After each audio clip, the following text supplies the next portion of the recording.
Aquí comienza Un Momento Bárbaro con Carmela y Julio Bárbaro. La historia y el presente, los personajes y las anécdotas. Un momento bárbaro para recordar, pensar y entender. Bienvenidos. Muy buenas tardes, bienvenidos nuevamente. Bienvenido, Julio, ¿cómo estás? Bien. ¿Bien? Semana movida, no hemos tenido descanso. No sé si a vos te pasa, o por ahí me pasa solo a mí, que a veces que cuando conectás con la información es mucha, es un montón. No es tanta, yo a la noche me quedo un rato y creo que la puedo calmar la información con un vaso de vino. Claro, el diálogo entre... Me debe haber faltado vino a mí esta semana. Malbec Entonces. Y la información la diluye. Ayer me llama una señora periodista del diario La Nación, de nombre Costanzo, la mujer, me dice, le quisiera hacer una entrevista por el aniversario de su secuestro. Ajá. Y yo me quedé, viste que hay aniversarios que uno no... Prefiere no recordar, claramente, ¿no? Entonces, bueno, le digo, como no, pero me había olvidado. Y después me llamó Carlota por esto de la vicepresidenta y la discusión. Y me metí en un tema que es un berenjenal. ¿Vos sabés por qué se llama berenjenal? ¿Por qué? Contame. Porque las berenjenas, yo que he cultivado berenjenas, tienen una forma de adherirse a los pantalones, a la ropa, las hojas. Sí, como entonces, pinchuritas. meterte en un berenjenal es como meterte en algo que salís todo... no salís ileso del no salís berenjenal. ileso. Pero se te pega algo. Y es como, claro, nuestras madres hacían ravioles de borraja. Y la borraja es como una verdura que desapareció. Entonces, por ahí, en algún momento alguien te dice, como en agua de borraja. Sí. ¿Y qué querrá decir agua de borraja? Que no tiene gusto a nada. Era el agua que sobraba de la hervir la borraja que es para una verdura para hacerla. que yo he cultivado y vos Sí, has visto yo conozco, que yo he cultivado. Sí. Y esa verdura no deja ningún sabor al agua. Pero bueno, el secuestro, voy a tener la entrevista y qué sé yo no lo hubiera recordado. Después que lo recordé y vi todo este bodrio que se da ahora con los derechos humanos y la propiedad de los derechos, y por ahí pongo C5N, y dice, no, porque ella reivindica al genocida, y ahí nos quedamos, ¿no? Me mandaron, Claudia Rucci me invitó al acto de Villarroel. Y yo no quiero provocar, no quiero... Mira, yo creo que el problema es que, es que no se debate francamente, que hay una utilización política, coyuntural de los temas, que no se debate profundamente ningún tema. Creo que lo que esconde, esto es una opinión personal, después me gustaría profundizar algunas cosas como, ¿no? Pero el problema de juzgar o no a los montoneros, que es lo que propone Villarroel esta semana, de reabrir o de enjuiciar es poner en igualdad de condiciones, es de alguna manera desenterrar, No. pero la miércoles desenterrar la teoría de los dos modelos, porque los crímenes de lesa humanidad intrínsecamente son crímenes de lesa humanidad y son imprescriptibles porque tienen una característica particular.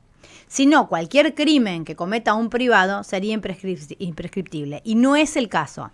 Entonces, los montoneros, los montos o cualquier agrupación o cualquier ciudadano le atañen el común de la ley. No así para los crímenes de lesa humanidad, que son los perpetrados por el Estado. Acá y en el mundo, no lo inventé yo, no tiene que ver con la ideología, porque nosotros siempre creemos que somos originales. Lo cual, te agradezco que me hayas dejado terminar, es un montón. Es un esfuerzo enorme hiciste hoy. Pero, aceptado lo cual, yo le presenté un libro a Victoria Villarroel hace muchos años, que era Los Otros Muertos. El día que la guerrilla asesina a José Rucci, esos tipos tendrían que estar presos, porque esos tipos eran parte del Estado, esos tipos eran parte del gobierno, esos delincuentes que después fueron reivindicados como próceres. ¿Eran parte del Estado? Más bien. No era una organización estatal. ¿Cómo? El gobernador Videgain era de ellos. El gobernador Obregón Cano era de ellos. Tenían gobernador de Buenos Aires, de Córdoba, de Mendoza, además tenían diputados, tenían ministros, eran parte del poder del Estado, que después eran traidores a todo, eso es otra cosa. ¿Qué pasa para mí? La reivindicación del dolor de las madres y las abuelas, que yo lo respeto absolutamente, corre el riesgo de la reivindicación de la ideología de sus hijos. Y son dos cosas distintas. Entonces, pero no se juzga ideológicamente. Cuando se juzga a los militares no se los juzga por lo que pensaron. por se los juzga por asesino. transgredir las normas básicas de la guerra, ni siquiera las normas básicas de la paz. Hija, a mí me secuestró Gordon. No me secuestró un nene. Bueno, ¿y a vos te parece que tiene que tener el cuando mismo tratamiento que un tipo que se afana un celular? Volví a mi casa, vos que eras muy chiquitita, no me querías saludar porque me habías visto en televisión y estabas asustada. No fue porque te vi en televisión. ¿Por qué era? Cuando volviste del secuestro, yo no sabía por qué, se lo pregunté a mamá después de muchos años. Vos estabas diferente, raro, y se ve que estabas cagado a palos. Entonces estabas en el cuarto, encerrado todo el tiempo, quejándote. Y a mí me daba mucho miedo entrar a esa habitación porque yo no había entendido lo que había pasado. A mí me habían explicado que habías estado preso por error. Pero se ve que habían sido días de muchísima angustia y de mucho terror en casa, que yo de alguna manera absorbí de alguna manera. Y lo que me dijo Marta, mi mamá, es que te habían cortado el bigote, cortito como Se lo de habían Hitler. hecho como nazi, sí. Claro. Y que además deberías estar golpeado Golpeado, o estaba choqueado. bien fajado. Bueno, entonces a mí me daba mucha impresión acercarme, toda la situación me daba miedo acercarme a vos, tocarte, se ve que tenías la cara rara también, No, yo no la comprendía, cara bueno, deformada, yo no pero comprendía qué pasaba, pero no fue porque yo lo vi en la tele, yo no vi nada en la tele en ese momento, Ah. nadie me puso la televisión a mí, pero yo sí tengo la sensación en el cuerpo de estar parada frente a la puerta de tu dormitorio en la casa de Avellaneda, el departamento donde vivíamos, en ese pasillo largo. Departamento. Bueno. Que no era Puerto Madero eso, ¿no? No, un monobloque de Avellaneda. La torre de Doc Sur. Pero yo Era distinto, yo ¿no? me acuerdo eso, de que estabas del otro lado de la puerta, me acuerdo que entraba Beatriz, yo no sé, te ponían inyecciones para algo, un antibiótico, algo te habrán puesto. Tenían cálculos. Ah. Me vinieron después de eso. Algo tenías. Sí, claro, yo me acuerdo claro. que había como una situación médica, vos estabas en cama y a mí todo eso me daba terror. Lo único, no hay que contar esa cosa, o sí. ¿Por qué qué sé no? yo.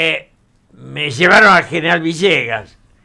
3 veces, dos el intendente, otra vez. Me dijeron si yo quería conocer el lugar donde había estado. No quise. Y no. Pero no quise porque no me interesaba. ¿Para qué? Debía ser un lugar como cualquier otro. Te ponían desnudo en una silla, esposado de espaldas, y te decían apunten. Y vos la primera vez creías que era. Y nunca me quebré. Nunca me quebré. No me quebré en el sentido de nunca me desarmé. Sí, no me desarticulé. suplicaste, no. ¿Cómo sabes que fue en Villegas? ¿Te lo contaron? No, ¿Vos lo pero viste? en aquel momento había un periodista importante que lo investigó. Ahora no me acuerdo, pero escribió un libro. Y después el intendente de Villegas me dijo, yo sé dónde estuviste. Bueno, ya se hizo público. Ujú. Porque era como un lugar a donde llevaban, era de un milico que llevaban a los Fue posterior, digamos, fue de los últimos secuestros, te diría. 81, de Claro, los últimos. fue de los últimos, sí, ¿no? Sí, sí. Pero, bueno, salí vivo, qué sé yo. Entonces, y esto que me diga, quería hablar del aniversario de su secuestro, me dio una sensación. Y ahí me agarró la bronca. Después me llamó Fernando Carnota y el Bebo Granado. Y entonces me preguntaron, qué sé yo, y digo, ¿sabés una de las broncas que me da? Que nosotros nos fuimos al exilio muertos de hambre, nos fuimos sin nada, con una mano atrás y otra adelante, y la pasamos mal. Y venimos y nos secuestran. Y los que reivindican las revoluciones, Berbisky andaba por la calle y abría la puerta del brigadier, ¿no? Tú te lo cuentas hasta Mirta Legrand. Y Pero no lo los Kirchner paseaban por la vida. Está bien, pero vos podés poner en igualdad de condiciones a Astiz con Berbisky, con Kirchner. No, pero te digo, no, pero no voy a permitir que los botones o los, digamos, cómplices, porque los Kirchner cuando pedimos que firmen el documento de derechos humanos se negaron. en plena dictadura lo firmamos, bueno, no era Pero si vos, multitud para si vos firmar. te reconciliaste con esa parte, ¿por, Ah, qué, bueno, ¿por qué pero- revivirías ese odio o esa Porque revancha personal es buena en esa relación al costo que vos Porque pagaste? esa reconciliación fue a cambio de que no inventen una historia que no tuvieron. Entonces, mientras ellos se hicieron los distraídos, está bien. El Rafa Flores, que vivía en Santa Cruz, firmó casi 100 habeas corpus, Néstor y Cristina ninguno. Entonces, ahora que me corran por izquierda, no, flaco, paren un poquito. ¿Pero quién te corre por izquierda? Vos te Pero sentís la corrido por izquierda. Cristina implica lo que son peronistas y lo que no. Que se interne ella en un psiquiátrico. Que vaya derecho y se interne. No la van a aceptar para que Pero no rompa el psiquiátrico. te pusiste el sayo. A quien le quepa el sayo que se lo ponga. ¿Por qué te pones un sayo que no es tuyo? Porque me dan un poquito de rechazo. Y eso, Entonces, y yo te pregunto, toda Carlota esa me dice, bronca. ¿qué vos pensabas de Alberto Fernández? Yo le digo, mira, yo con Alberto fuimos a cenar 2 días antes que asuma con Ricardo Kirchner. Salimos de verlo y dijimos, este choca. Y me dice, Carlota, ¿pero qué pensabas de él? Le digo, que era un cadete de lujo que lo hicieron presidente, pero él nunca dejó de ser cadete del cerebro, ¿o no? Bueno, siempre hay una oportunidad de que gobernó peor que un cadete, ¿no? Y lo que vemos ahora es peor de lo que podría haber hecho cualquier persona con sentido común. De todas maneras, Y ojo que es el grupo, no es el solo. Todos los muchachos que están al lado son iguales a él, toditos. ¿No? Porque si no te salen que este bueno, aquel regular. No, son una banda. no sé quién te refiere, a quién Me estás refiero metiendo. a Eduardo Valdés, me refiero a Vilma Ibarra, me refiero a Vito Velo, me refiero al grupo, a Pepe Albistur. Volviendo- Esa banda sí. es una banda que está armada así, vandálica, y destruye el poder y la imagen y el pasado. Son Volviendo cómplices. a esta Estoy enojado, situación. Sí, me estás parece sí, pero yo estoy más enojada, ni te cuento. Hoy hacemos un programa de enojados. Volviendo a lo de Villarruel, digo, vos con todo tu rencor personal y tu renuncia, ¿a vos te parece que se puede juzgar en igualdad de condiciones, que califica como crimen de lesa humanidad el rol de una guerrilla desarmada, triste, en relación a lo que es la fuerza de un Estado con un plan sistemático de desaparición y secuestro de personas? A ver, el otro día te dije, me invitaron a una cena donde estaba el hijo del cura que me casó. Sí, Te conté eso y Mayol. lo contamos. Sí, lo contamos acá. Y básicamente en aquellos tiempos, digamos, el nacimiento de la violencia era otra cosa, era un armado distinto. Pero el hecho central es que después esa violencia, esa guerrilla, se convirtió en jorobada. Decía lo del cura porque los dos que ayudaron misa, Norberto Aves y Horacio Mendizábal, terminaron siendo los 2 jefes militares de la guerrilla, de los Montos. O sea, yo conocí a esa gente porque esa gente era mi grupo humano. Digamos, eran los católicos. Y hoy el Bebo, hace unos días el Bebo Granado en la radio dijo, vos inventaste una frase, los montoneros entraron al peronismo asesinando a Aramburu y se retiraron asesinando a Rucci. Esa concepción, pero digamos, eran mis amigos, fueron y discutí con ellos hasta el final. Y a mí me citó la justicia el juez 2 veces para preguntarme si no era lesa humanidad, porque yo conocía a alguno de ellos que estaba como miembro del Estado. Yo no me acuerdo, sino que hay cosas de las que me olvido. Pero te vuelvo a repetir, digo, yo creo que todos merecemos un juicio justo, que es básicamente que no tuvieron todos los muertos y los secuestrados, con lo cual ir a reclamar un juicio ahora para una... Yo he salido a defender a Claudia Rucci siempre, porque nuestro sindicalismo revolucionario, que son todos oligarcas, nunca defendieron el lugar de José Rucci en la historia. O sea, yo siempre me refiero al pacto de la Moncloa. ¿Y a vos te parece, a ver, no vamos a entrar en detalle, ¿a vos te parece que los asesinos de Rucci deberían, primero que vivo no sé cuántos quedan, tendrían que estar presos? ¿Merecen un juicio de lesa humanidad ahora? Sí, claro. Pues lo hicieron para asesinar a Perón. Destruyeron la democracia. Además de asesinos, eran malas personas. ¿Y vos crees que eso hoy traería más democracia y más paz? Lo que traería más paz es que se dejen de jorobar creyendo que son superiores. creyendo que la guerrilla fue, no, ¡ah! ¿Viste? Y que ellos son los dueños de un pensamiento revolucionario. Son una manga de ratones que se afanaron lo que pudieron, que destruyeron la imagen, además no soy ninguna peronista, ni radical, ni nada, son vivarachos. Entonces, el país está... Vos estás hablando de un grupo de personas que son los que quedaron vivos al final, y no estás hablando del movimiento de montoneros todo, que la mayoría están todos muertos. Bueno, sí, yo te he contado que después del retorno del exilio nos juntamos, sobrevivientes, y debatimos todo. Pero bueno, eso es otro, es un libro que escribí yo. Que escribieron, no, escribieron No, tres yo periodistas. ¿sabes qué pienso? De verdad, pienso que le suma, yo tengo otra mirada. Suma lo que en España sumó con 1 millón de muertos. Ojo, en España era 1 millón de muertos.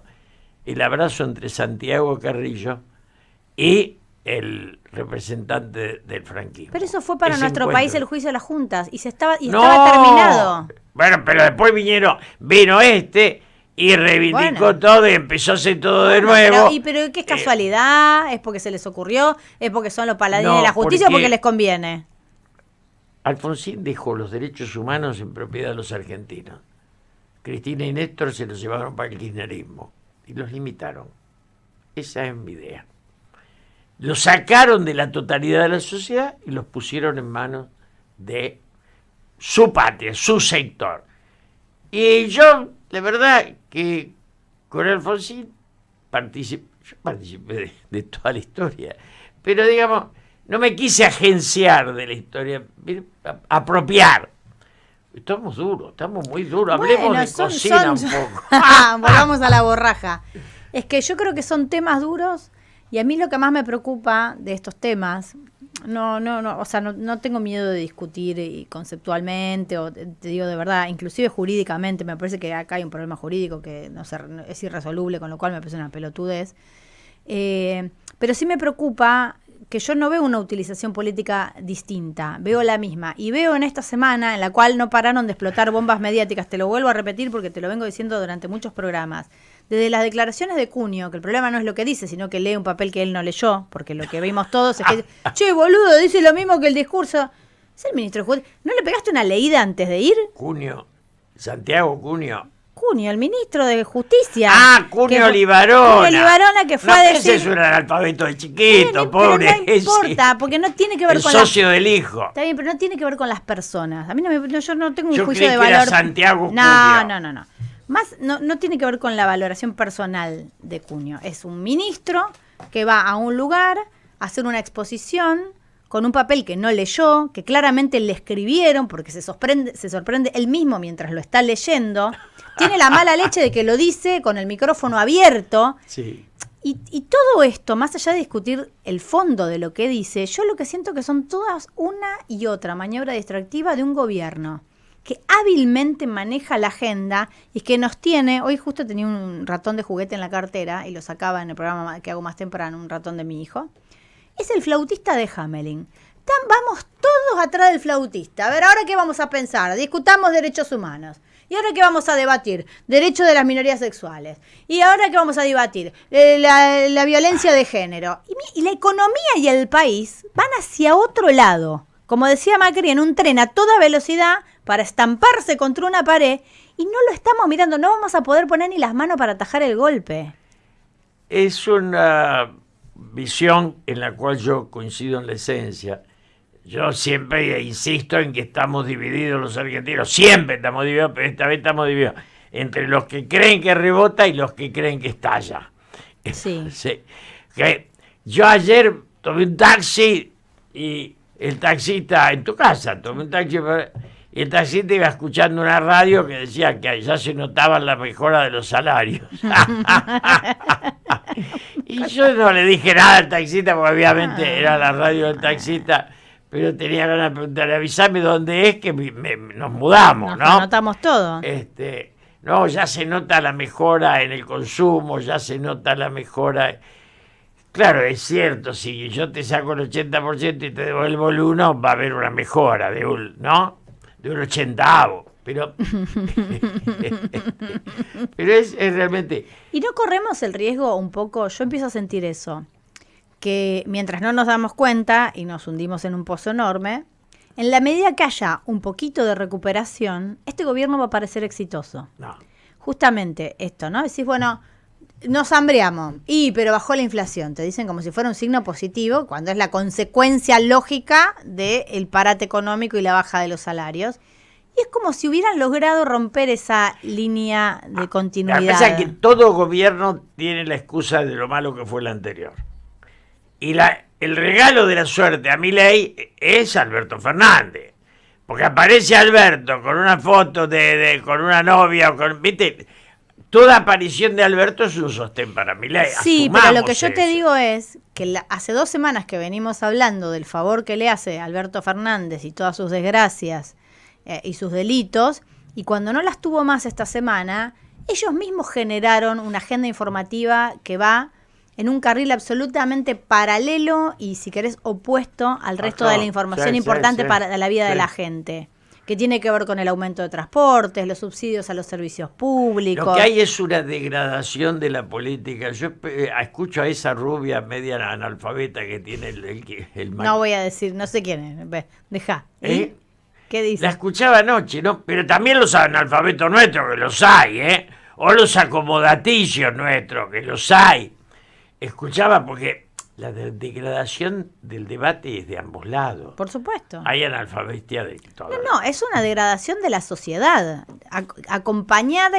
Lo que pasa es que sentíamos en un momento que los medios y la política peleaban para que la sociedad no se degrade. Y hoy parece que te invitan, que te empujan. Hagámonos mierda, bajemos el nivel de la discusión, digamos malas palabras, acusémonos con cuestiones de la vida íntima, o sea, regodímonos en este barro miserable. Hay como un festejo de eso, como un festín de la decadencia. Yo lo veo a Pañi, que para mí era lo que se rescataba, era la discusión más profunda, y lo veo haciéndose el distraído de una manera brutal, ¿viste?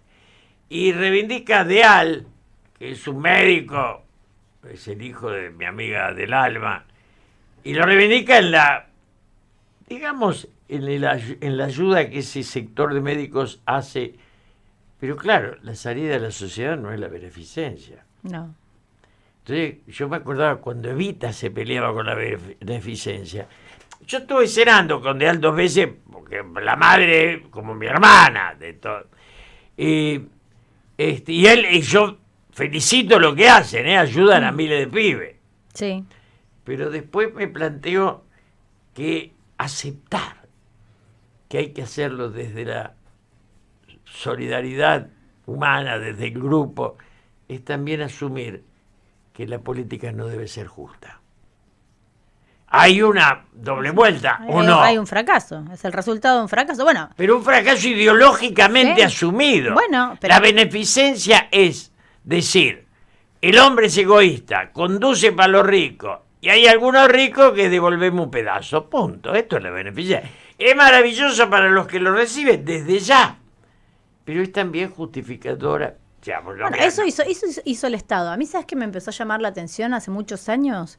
Cuando yo era chica se cuestionaba mucho que las escuelas, a veces en lugar de dedicarse a educar, funcionaban como comedores, porque muchos chicos asistían al colegio por la copa de leche, por la merienda o porque se llevaban una vianda.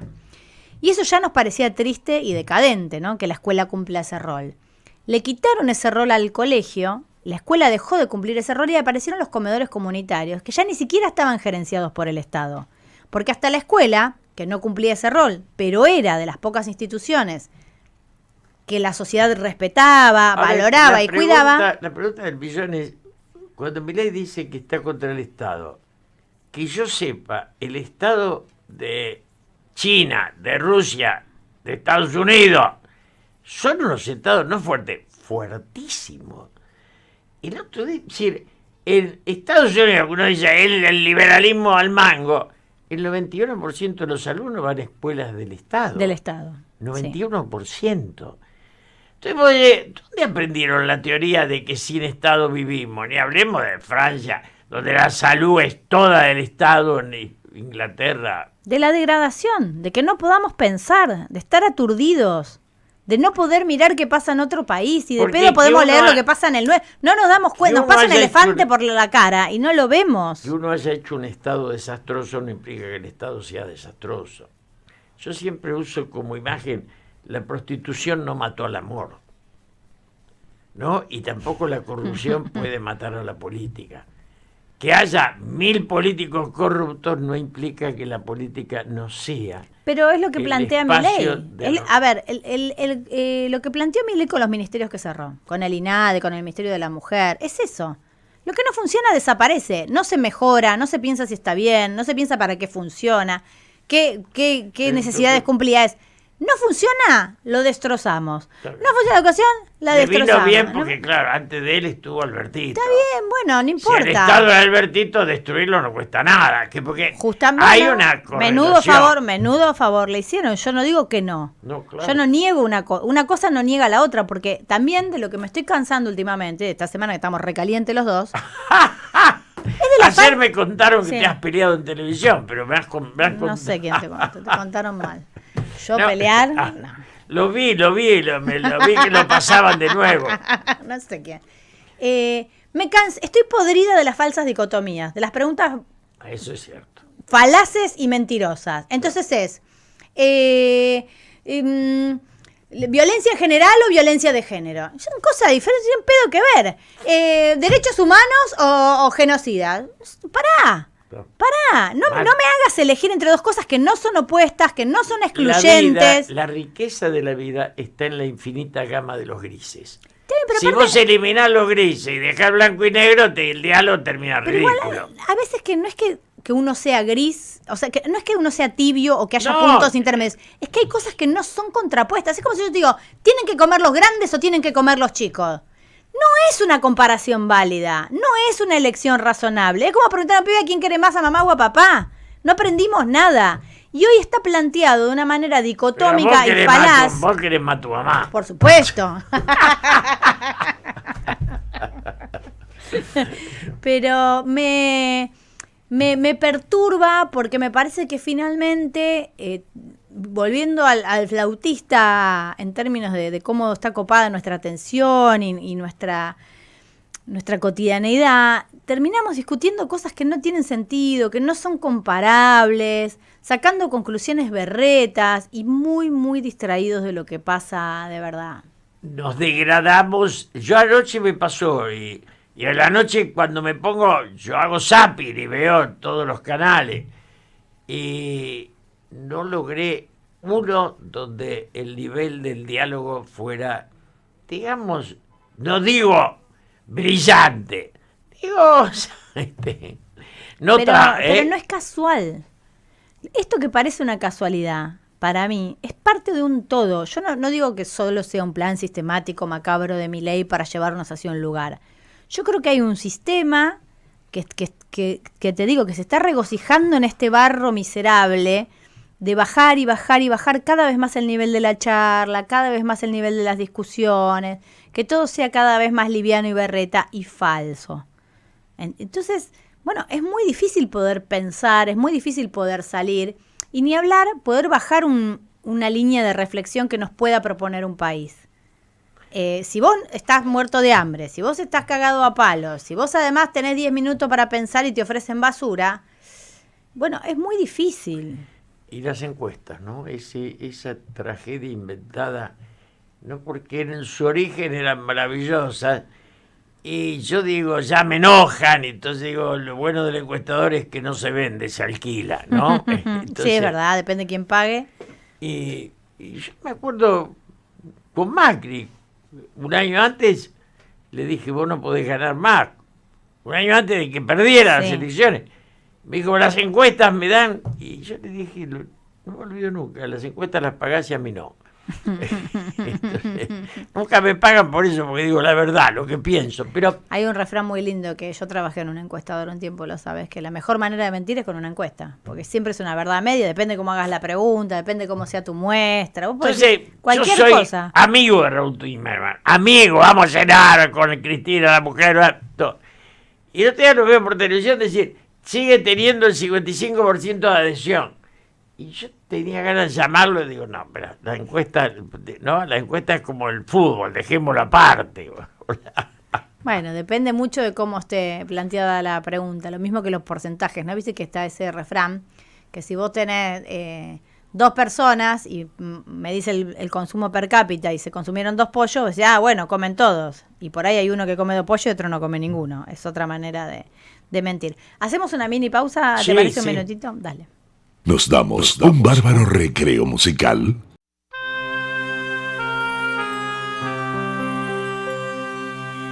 ויאמר קח נא את בנך ולך לך אל הר מויריה מויריה מויריה מויריה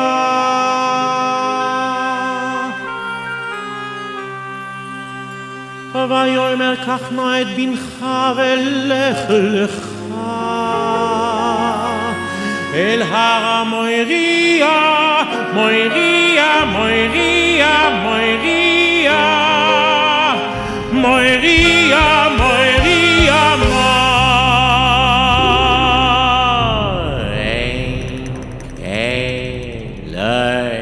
אין קטננו אין כמלכנו אין כמוישיינו מחלקנו מחתוננו מחמלכנו מחמוישיינו יסודום ויחה וסופו וסופו וסופו ליחה אין אפשו יביא לחמו משול אדם כחרס המשפט לך דוידי לקראת קלה לקראת קלה פני שבת פני שבת נקבל אדון עולם אשר מלך אשר מלך בטרם חור יציר נברא לעת נשא בחפצו כל בחפצו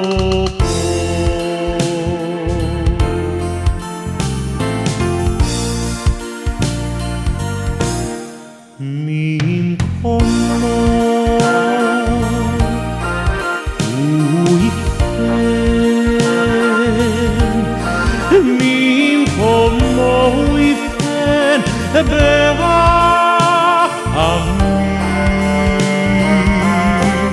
ויחונה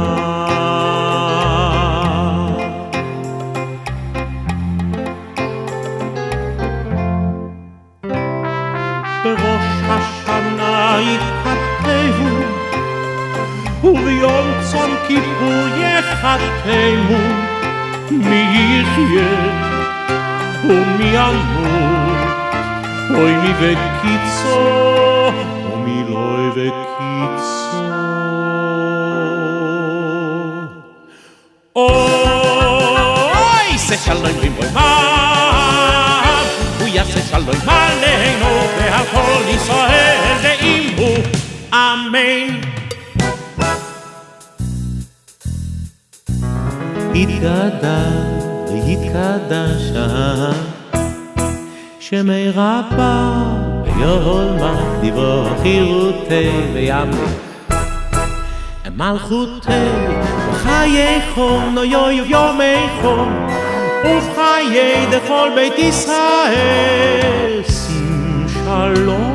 שים שלום טובה טובה וברכה שים שלום טובה וברכה שמע ישראל השם אלוהינו השם אחד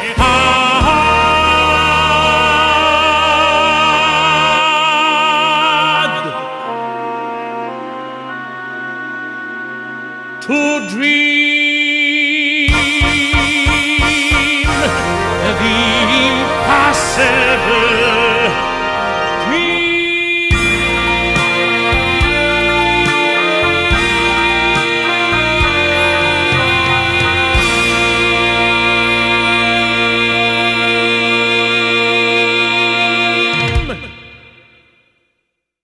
Seguimos compartiendo un momento bárbaro.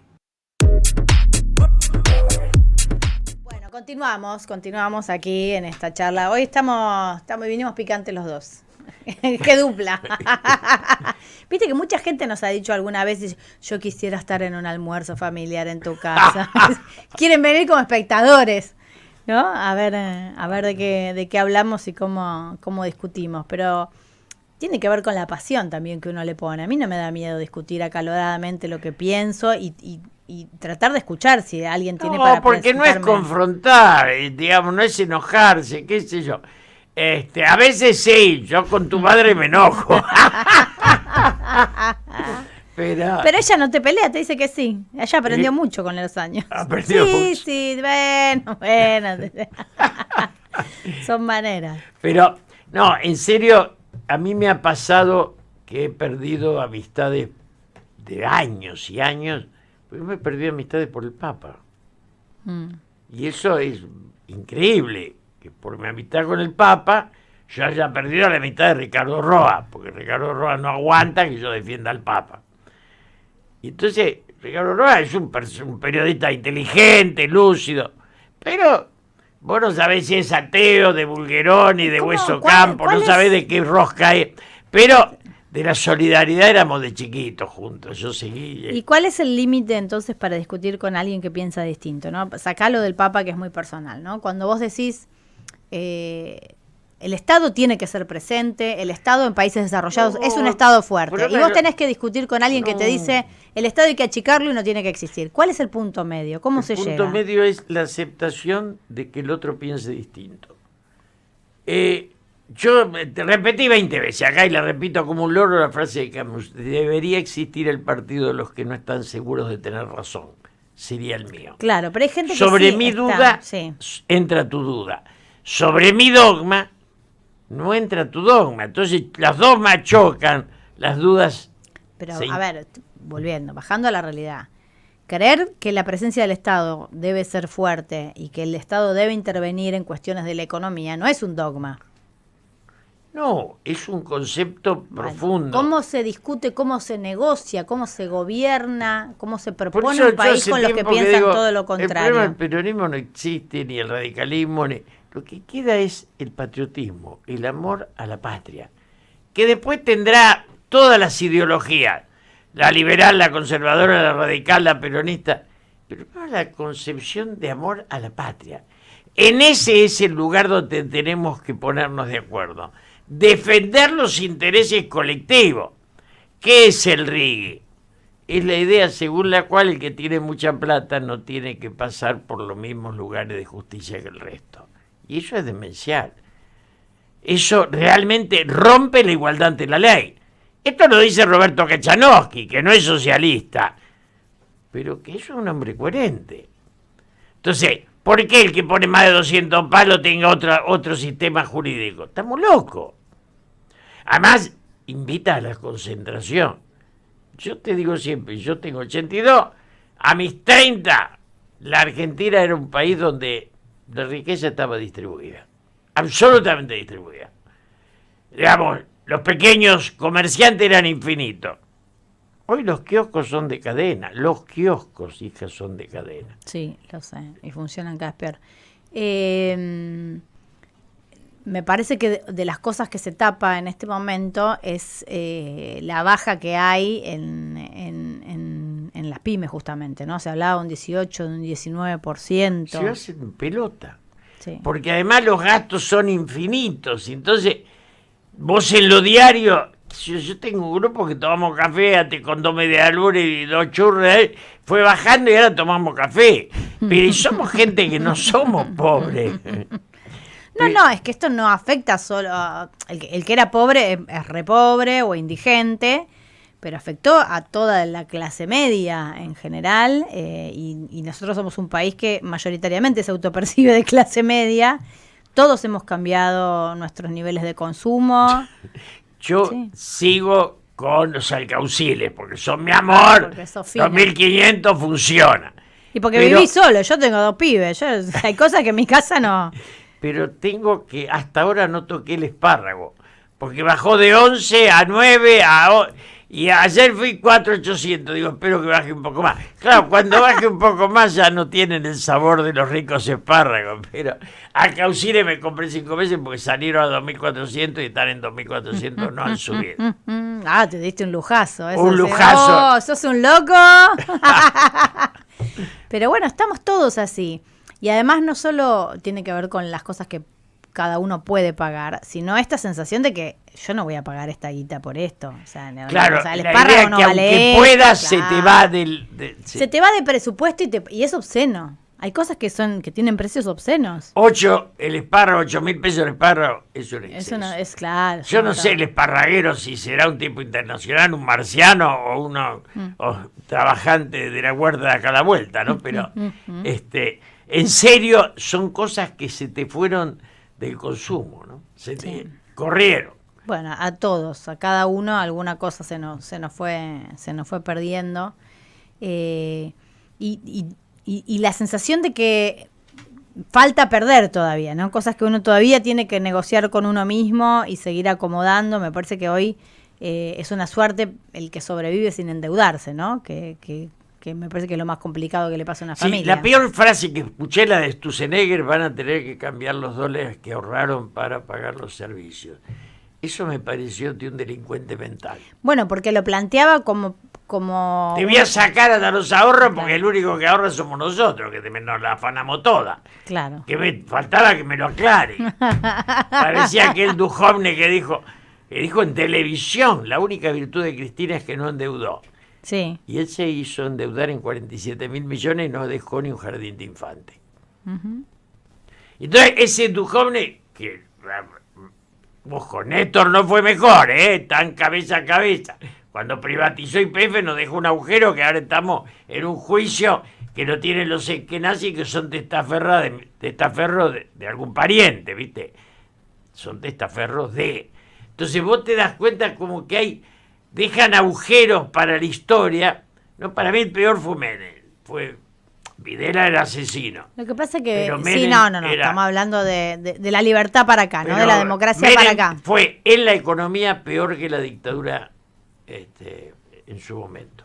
Lo que pasa es que estás hablando de un país que tenía un montón de recursos que se dilapidaron. Este es el problema. Es decir, en el momento en el que había dinero para hacer un El cambio tren, lo que hicieron significativo. con el ferrocarril. El ferrocarril estaba hecho. ¿Para qué tenía que el turco regalar para vender la vía y el otro vender los...? ¿No? Sí. Todo, vender todo, ver así.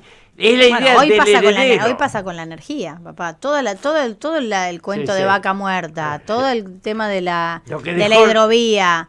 Digo, a vos te puede parecer mejor o peor. Un Estado que hace un esfuerzo, que hace una inversión en recursos naturales que van a ser exportables, bueno, dejarlo por la mitad y decir que es un cañito, bueno, también es vernos la cara a todos los argentinos. Es terrible y es doloroso porque el tema, como decía algunos, no nos proponen ser Noruega, sino Uganda.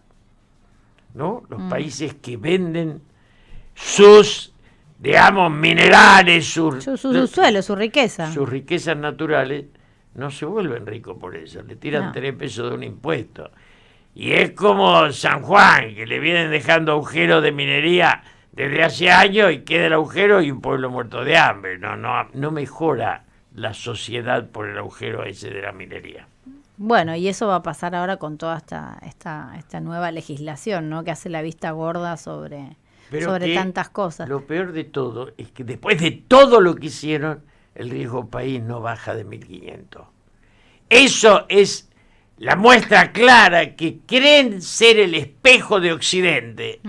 Y Occidente dice: son unos payasos que no tienen nada que perder. Bueno, pues somos nosotros yendo a Europa o yendo a Estados Unidos creyendo que somos europeos, ¿no? Mater, sos sudaca. De acá a la China vas a ser sudaca y ciudadano de segunda siempre.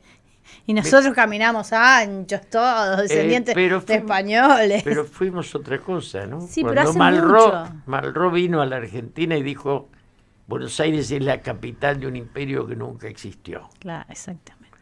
Y yo insisto para que tu generación sepa que conocí Roma y Madrid cuando eran dos ciudades más pobres que Buenos Aires.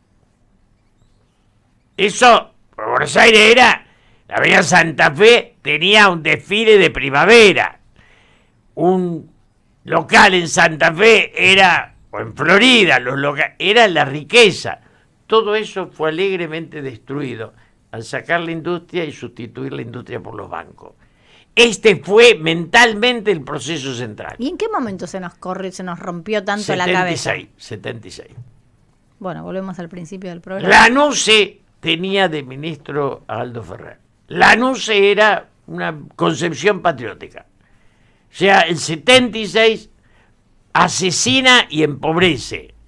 Y después trata Alfonsín de salir y viene el turco Menem y destruye hasta, ya insisto siempre, para regalar el gas que daba ganancia, tuvieron que inventar un diputado que era trucho. Mirá lo que será la degradación que cometió el menemismo y que la estamos sufriendo hoy. Mientras vendieron todo, hubo un tiempo que era uno a uno, estábamos disfrutamos como sí, pero no se construyó ningún cimiento sólido de nada. Es como decir, bueno, vendí la casa de mamá y ahí soy rico, y a los 3 meses vas a vivir bajo un puente. O a 3 años, y la casa de mamá era muy grande. Pero te comiste toda esa plata. Nos quedan 5 minutos nada más. Sabes que me acordaba también, hablando de cosas que son muy simbólicas, ¿no? Y de las que no se hablan. La imagen de los camiones que se llevaban el oro y que en teoría depositamos en Inglaterra, vaya a saber por qué motivo, es como, es tan paradojal porque es físico, de todo lo demás, de todo lo que tiene que ver con el riesgo país, con las acciones, ponele que lo puedes discutir, ponele que uno no puede no saber de economía, puede no entender de cómo funcionan los bonos. Ahora, llevarse el oro físico. Ahora, algunas cosas son lindas. Hubo un mundial de tango. Sí. Participaron 53 países. O sea, esa danza, ¿no? Esa poesía que es una danza, es maravillosa, y una música. Eso pega en el mundo, y vos cuando veías las caras de... ¿no? Pero lo valoran más los extranjeros que nosotros mismos. No, nosotros lo valoramos. Pero está bien, pero ese valor de los extranjeros nos obliga a valorar. No hay tango en los colegios, papá, no hay tango. La gente no baila tango, no está el tango sí, en pero hay nuestra un cultura. De gente que está bailando tango. Un mundillo. Pero cuando vinieron, y ese mundial fue una cosa, realmente 53 nacionalidades. Y otra cosa muy linda, es que todos los que salen se quedan enamorados de esa forma de relacionarnos nuestros. De los bares, de los diálogos, de la integración, de los bodegones. Sí, de los afectos. ¿Eh? De los afectos. De los afectos. Nosotros somos un mundo abierto donde vos tenés amigos ucranianos, tenemos amigos... No tenés, de todo, nosotros conocemos tenemos gente. Amigos de todas... Y todos ellos dicen, bueno, en esta sociedad se le abre el brazo.